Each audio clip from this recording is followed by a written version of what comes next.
Soil, a mixture of various organic matter, microbes, minerals, gases, and liquids that supports all life forms, is one of the most important resources on the planet. Soil has always been an immovable foundation for human survival. As the fundamental source of food for nearly all living organisms, soil is irreplaceable.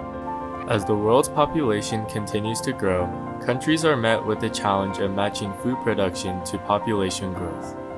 But technological advancements such as genetically modified organisms, new irrigation methods, and chemical fertilizers have tremendously boosted food production. These developments, however, have also damaged the land, especially soil quality and fertility.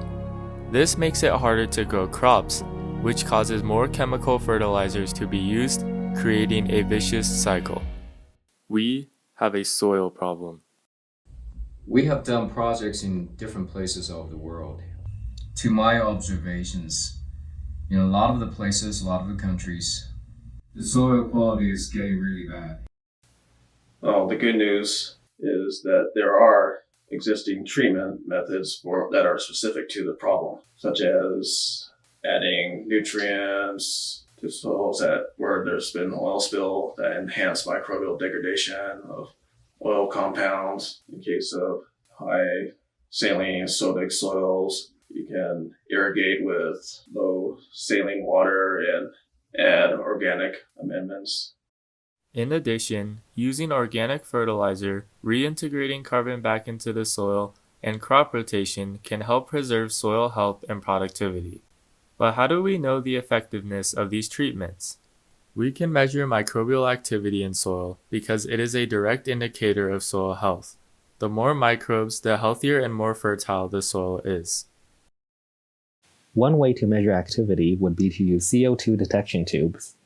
Like us, bacteria need to consume nutrients to produce energy in the form of ATP through cellular respiration, in which CO2 is released as a byproduct.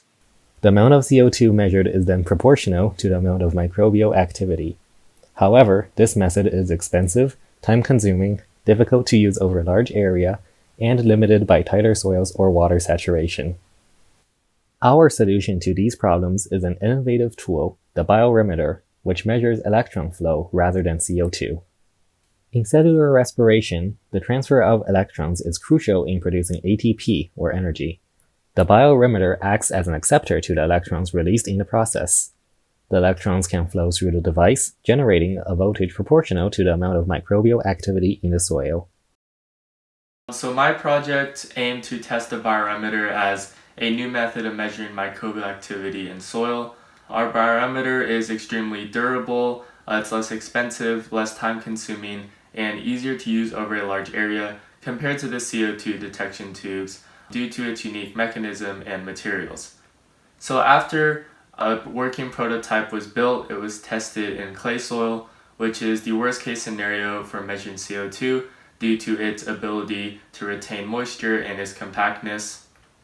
So we tested under different conditions and found overall that the BioRemeter could function in a wider variety of circumstances compared to the tubes. And although it needs further development, the BioRemeter has promising potential for its application in the field, such as being able to determine farmland fertility or determine the influence of various fertilizers, or even to advise urban planning through helping to give a more thorough understanding of the soil. So what's really exciting about our BioRemeter technology is its innovation that allows it to be used in extensive areas to address environmental health. Unfortunately, soil deterioration will most likely continue in the future. But soil is only one part of our environment that we need to be mindful of. If we can educate others to be mindful of our soils and the rest of the environment, and if everyone contributes just a little bit to help preserve our environment, then there is still hope for a better future for our planet and therefore a better future for humanity.